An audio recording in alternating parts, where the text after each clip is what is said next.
There's one thing I want to show you this week that I'm seeing more and more, and that is where all the sellers are hiding. Now, they kind of went away since October because I believe that was the bottom of the market. It may get tested again, but it looks very well like October of last year was the bottom of the stock market. But the work is not over. There are a bunch of sellers hiding. And where they're hiding matters because it's going to create a lot of trauma and drama and stress and anxiety for people if they don't understand what's going on. So I'm going to show that, and I'm sure more things will come up. Okay, stick around.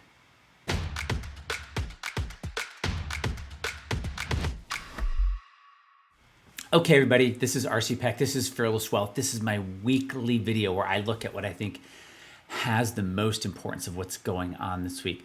Though these videos are timely, meaning I'm usually talking about something that's happening this week, they're also timeless because the principles I use, we can use over and over again. And what I want to talk about this week is, I'm just going to call it where these sellers are hiding. And so I'm going to jump over to the price charts and I'm going to show you where to expect price volatility or the market to start falling again. So A, even if you're in a longer term strategy approach, you can just be aware and not get freaked out. Or B, if you're in a shorter term approach, you can start to understand where maybe your trades should be liquidated or where you should really expect volatility, meaning the price going down, to kind of come back into the market. Okay, so let's do this. Let's just start with S&P 500. Now this is SPY. I've taken the dividends out of it, and all I want to just show you, and this is what I'm going to show you in all the charts. It's in a range. The bottom blue line is the bottom of where SPY bottomed in October of last year. And the top line is where it stopped going up in 2021. So it's kind of in this box, really. And at the bottom, right, the support or the floor is really all of this down here where, at least historically so far, buyers have come in. The problem is there's a lot of sellers up here. Sellers have memory. For SPY without dividends, it's 470. They remember that, and people are going to come back into the market with their shares of SPY and of most of the indexes around the planet, because that's going to be like, oh my God, I'm back to where I was at the end of 21. I'm out of here.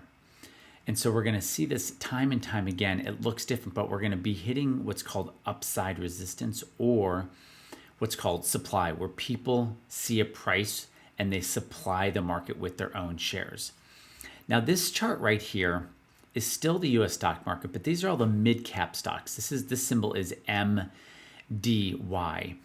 And you can see it, I'm going to make it kind of look like that. It had a couple false breakouts at the end of 2021.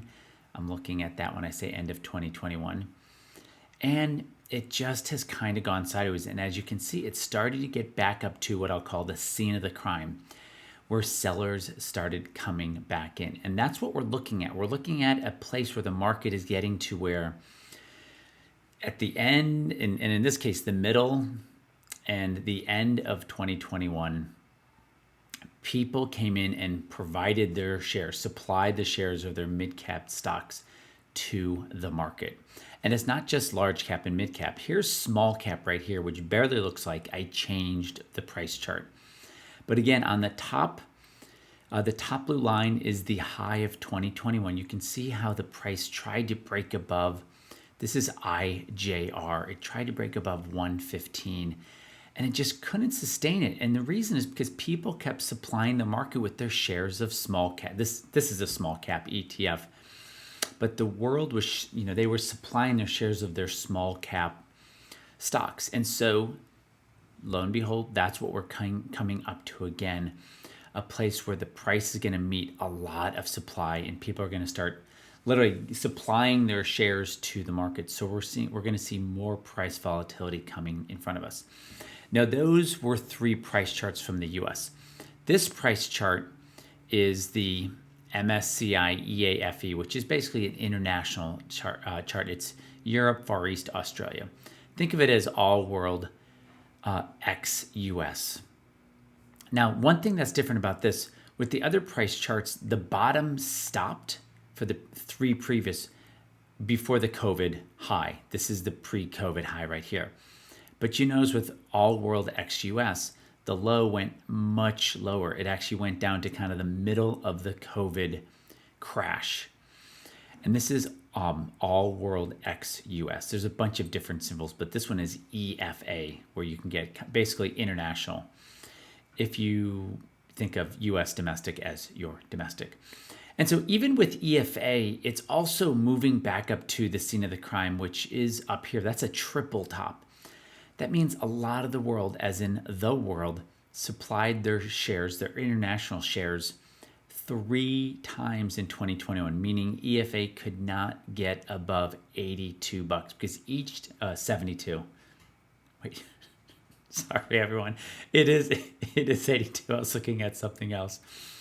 So we know the world's going to supply their shares of international stocks when EFA gets up to 82 again, and that's where it is going. And then I have EEM, which is the emerging market ETF. And you're going to see a very similar story to international or all world ex-US. And what I mean is you have a topping up here. Now, emerging market peaked out at the beginning of 2021, but this just huge fall. And like international or all world ex-US, emerging market went way, way, way further than its pre-COVID high. Again, this is the pre-COVID high. US markets, the NASDAQ 100 did get below its no, actually it didn't. It just fell 36% last year. So US stayed above from an index point of view, not every sector, but from a major index, kind of a major US index point of view, stayed above its pre-COVID. But here's emerging market having, you could call that a triple or a quadruple peak where people supplied their shares of EEM at about, let's just call it $53. And it bottomed here like almost every other stock at the end or middle of October. So again, we are in a huge trading range. Now, to make things even more difficult for a bigger upside move, I want to show you 2 more. I just want to show you this price chart right here, and I want to show it to you. Then again, I want to show you one more after this, but to put this in perspective, I will show you one more price chart after this. So this is just all world ex-US. It's actually called MS World. It's the MSCI World ex-US Index. No dividends, but you can see up here, that's the global financial crisis of '07 to the left. And then you have its 2021 highs. So you've got this double top, right? One top happened in 2007. And then, what do we call that? 15 years later, it had another top. So again, there's a lot of supply above where the price is right now.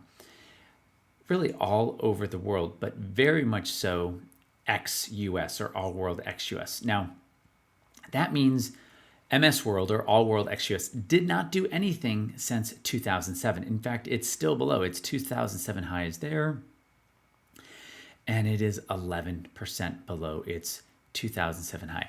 Now, to put that in perspective, this is SPX, so no dividends included, S&P 500 index, and the S&P is not 11% below its 2007 high, it's 165% above it.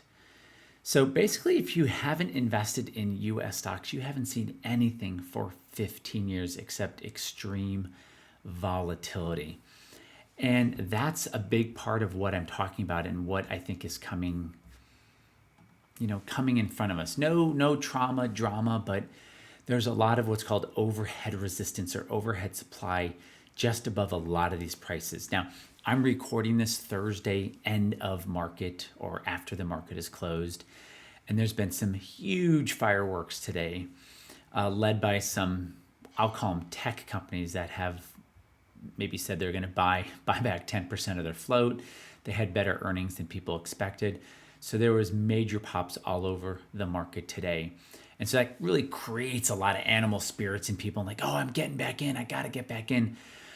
The thing is, the one thing I tell my clients, you don't own the symbol, you own the strategy that owns the symbol. So you want to have a strategy, especially if you want to retire strong, that knows how to navigate these sideways, really just messy markets, which we are in now.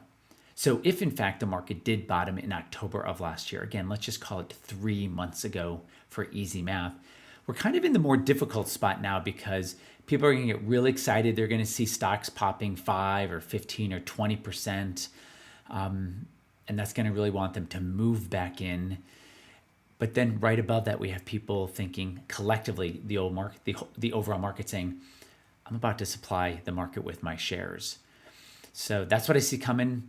Let me know where you think I got it right, where you think I got it wrong, what you think I missed. Leave a comment, subscribe, like. Those all help the algorithm get these videos out to more people. Thanks for being in my world. I appreciate you guys watching these. I appreciate you leaving comments and engaging with me. It makes it more fun. So thanks for that, and I will speak to you guys next week. Okay, thanks.